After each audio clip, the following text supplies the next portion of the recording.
serangan OPT ini seperti apa Pak? Tadi kalau misalnya sudah ada lingkungan, sudah ada OPT-nya gitu ya yang berperan, lalu ada satu lagi tadi inangnya ya Pak, yang tanaman. Jadi adakah konsep yang menyatakan bahwa akhirnya ini menimbulkan ini ya itu kan kalau kita tinjau dari tadi yang kita bicarakan mengenai rantai makanan itu tadi ya. Kalau itu yang satunya terganggu, OPT-nya terganggu, itu tanaman bagus. Kalau tanaman bagus tapi OPT-nya tinggi, begitu menjadi ini mekanisme untuk bisa mengurangi dari produksi itu tanaman. Tapi ada sebagai contohnya ya.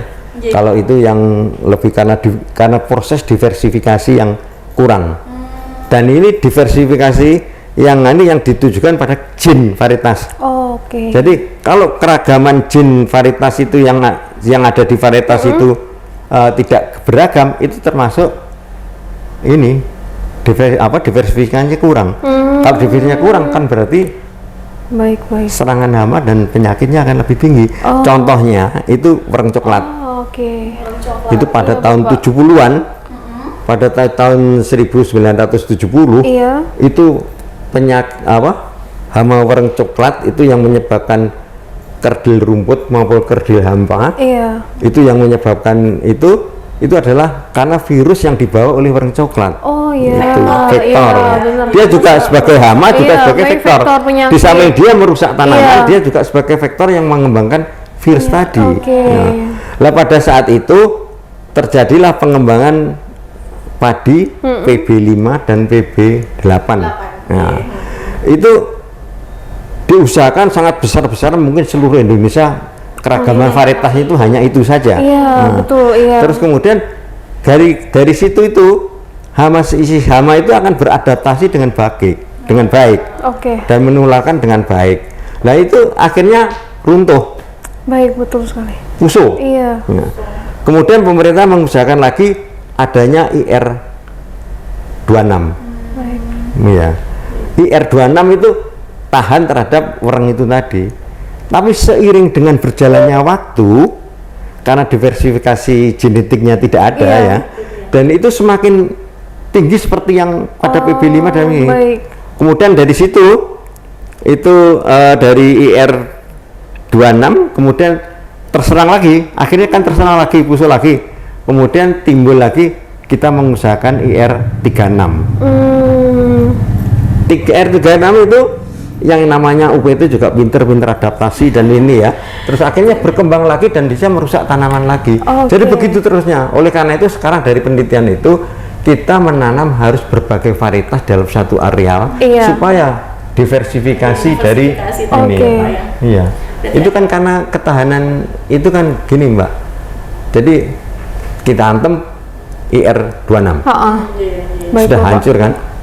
Selamat dia. Yang menghancurkan populasi IR26 tadi tidak seluruhnya populasi itu hanyut, hilang. Tapi ada beberapa kelompok yang selamat tahan, yang tahan, beradaptasi tahan. Yang tahan itu kan dengan semangat 2 tahun 3 tahun lagi dia berkembang biak karena sudah terbiasa dengan itu. Kemudian manusia mengganti lagi dengan 36. Sementara ini bisa tertekan, tapi yang masih bisa hidup karena kan kalau populasi normal begini kan ya, yang ini tahan, ini moderat, yang ini peka. Yang moderat dan peka itu hancur, sisanya itu yang akan berkembang biak, yang akan menjadikan itu. Dan oleh karena itu konsepnya itu harus diversifikasi untuk stabilisasi harus di ini. Jadi itu dari kecil varietas saja, belum yang lain yang itu. Berarti bisa dijelaskan nggak sih Pak? Ini yang saya tahu ada konsep namanya segitiga penyakit ini Pak. Jadi tadi baru tahu nih saya. Jadi hubungan antara tadi ya Pak ya. Jadi inangnya itu harus rentan ya Pak ya. Sehingga masuk nih si inangnya harus tahan loh.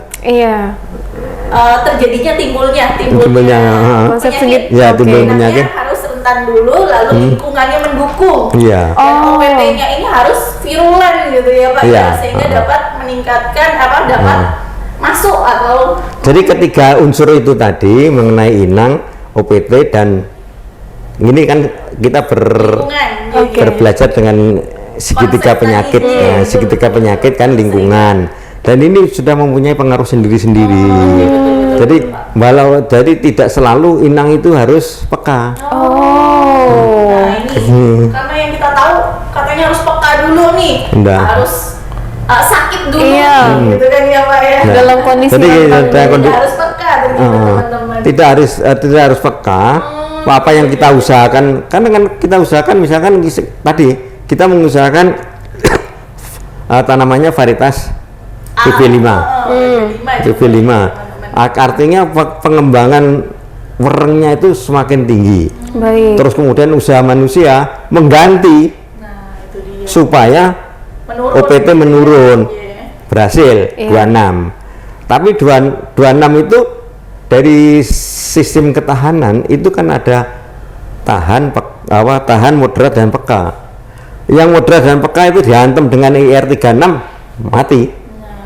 Tapi sisanya yang peka tadi, yang tahan tadi, Iya. yang tahan tadi itu berkembang biak semakin tinggi, Masif semakin lagi. tinggi. Oh, baik. Jadi oleh karena itu kita tidak boleh berpacu dengan orang ya, Iya. tapi kita harus bagaimana memanagenya melalui pengendalian hama terpadu.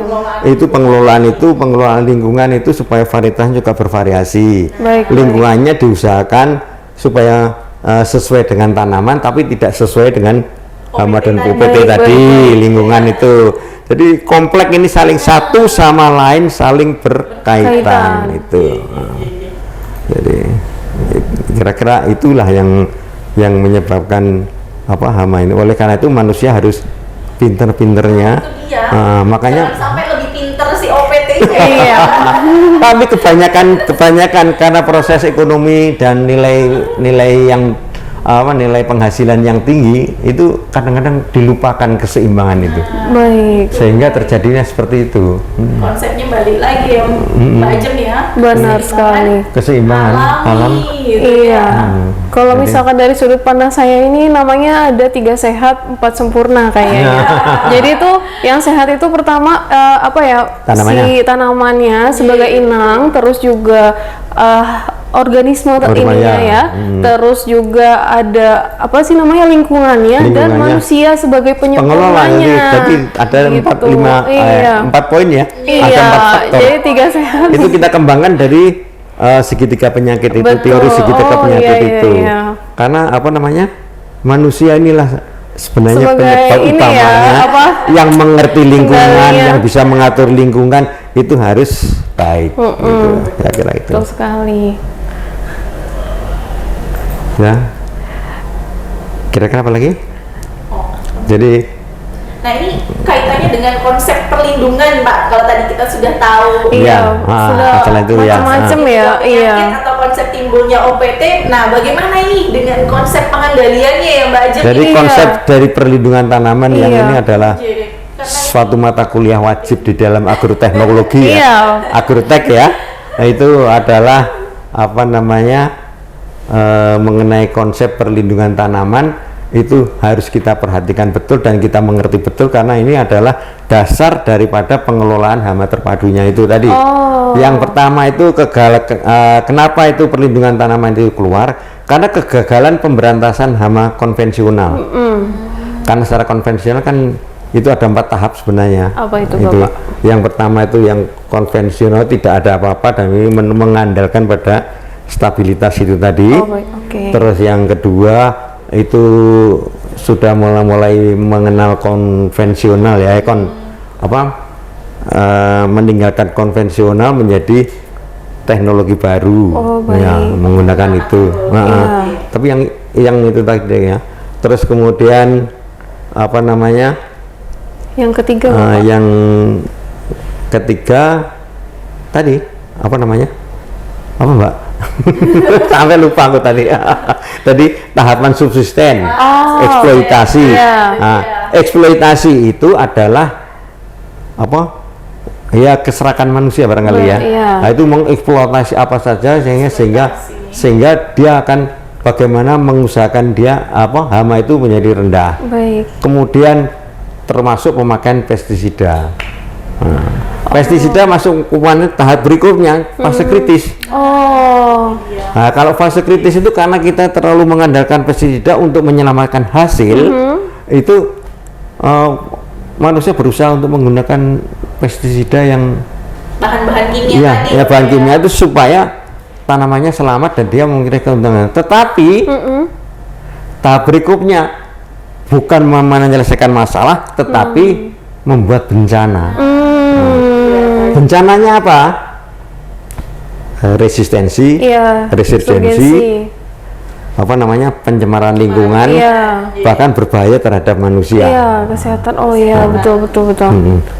Dari situ pengalaman dari sejarah dari perlindungan tanaman itu yang terakhir itu bagaimana kita mengendalikan hama berbasis pada ekologis itu tadi.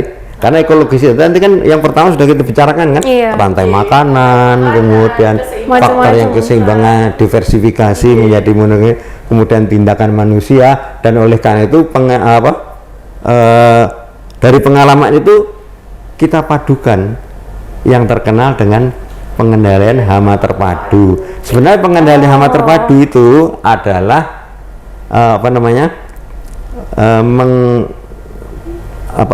membaca dari agroekosistem tadi. Membaca alam. Membaca alam.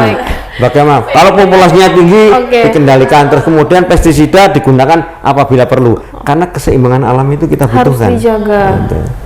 Diperhatikan. Baik. Jadi unik dan kompleks masalah OPT itu. Iya, kompleks sekali ternyata dari dari sebuah 3 interaksi aja akibatnya itu bisa kerugian sampai berjuta-juta, bermiliaran dolar ya, itu. ya. Bukan hanya rupiah. Iya, gitu. aduh, sangat. Kalau tembakau tanaman disayangkan. kosmetik itu rusak sedikit aja harganya sudah turun. Iya, betul. Karena nggak cantik, sofa sih nyedeki. Si Bapak. Bisa. Jadi, Oke, Bapak, berarti kalau misalkan disimpulkan ya dari pembicaraan kita kali ini, kalau misalkan kita mengetahui konsep dari timbulnya serangan OPT ini, paling tidak ya pas dari awal kita bisa melakukan tindakan nih, beberapa tindakan preventif, ada tindakan juga kuratif, Bapak. ya betul itu. Jadi penguasaan dari penguasaan dari ekosistemnya OPT itu sendiri harus dipelajari. Iya. Termasuk pengaruh luarnya, lingkungan tadi agak harus dipelajari. Jadi Baik. harus membaca alam lagi tadi ya, Iya. ke alam. Oke, Bapak menarik sekali. Terima kasih untuk pembicaraan kali ini, sangat super ya kalau menurut saya, Bapak Marwoto, terkait dengan topik kita kali ini, yaitu proses timbulnya organisme pengganggu tanaman atau OPT. Semoga apa yang disampaikan oleh Bapak Marwoto maupun diskusi bersama saya dengan Mbak Astri ini bisa membuka wawasan teman-teman sahabat protektor tanaman semuanya. Namun karena keterbatasan waktu, kita harus mengakhiri podcast ini. Saya Ajeng sebagai host mengucapkan banyak terima kasih kepada Bapak Marwoto dan Mbak Astri yang sudah menemani saya, meluangkan waktu dan membagikan ilmunya yang sangat berharga di acara podcast kali ini. Semoga bermanfaat untuk semuanya dan kita bisa bertemu lagi di lain kesempatan.